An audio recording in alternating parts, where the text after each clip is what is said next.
Good morning, boys and girls. Happy Saturday. I'm here with our gospel for today, and then that'll be it. Tomorrow, I'm still trying to decide how I'm going to do the gospel reading. I'm going to do a regular video like I do every morning because on Palm Sunday, there are actually two gospels. The first gospel is read at the very beginning of Mass, and that is the story of Palm Sunday when Jesus came into Jerusalem. And so I will read that one tomorrow at our regular video time. And I'm still trying to decide if I'm going to be able to do a long video for you to read the whole gospel, because the whole gospel that they read during the middle of the Mass on Palm Sunday is Jesus' passion, and that was his suffering and his death. So it actually starts at the Last Supper on Holy Thursday night, and we read all about the Last Supper all the way to when Jesus died. And so it's a really long gospel, so it'll be a long video.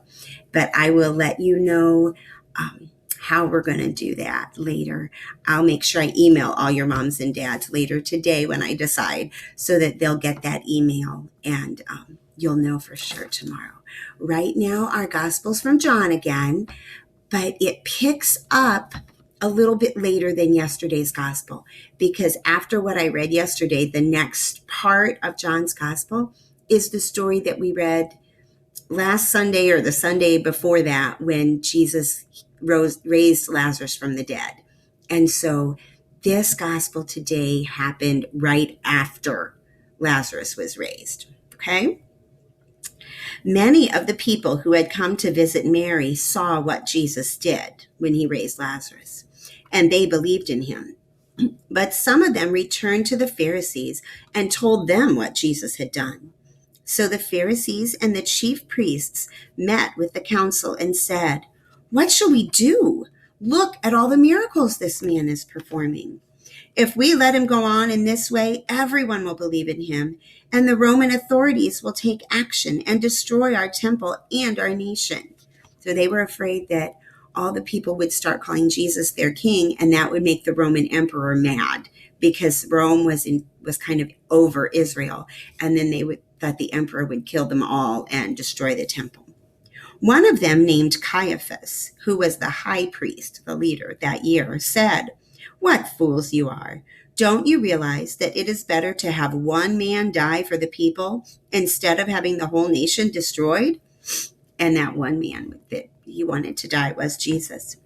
Actually, he did not say this of his own accord.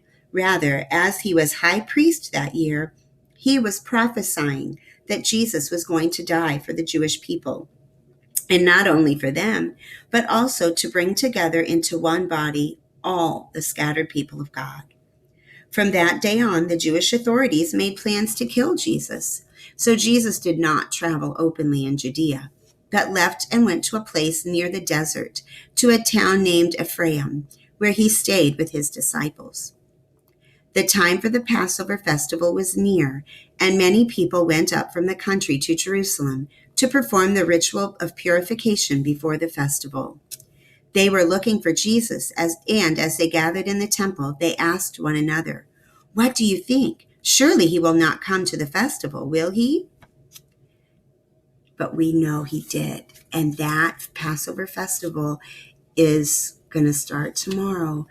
That when Jesus went up to Jerusalem for the Passover, that was Palm Sunday. And that was when Jesus went. And he knew when he left where he was staying and went to Jerusalem, he knew that that Passover festival that week was going to end with his death on the cross. But he went anyway, for all of us today, for all of the people who were alive back then, and for everybody who's going to be born in the future, to save us all so that we can be in heaven with him someday. And that's what we're celebrating this week.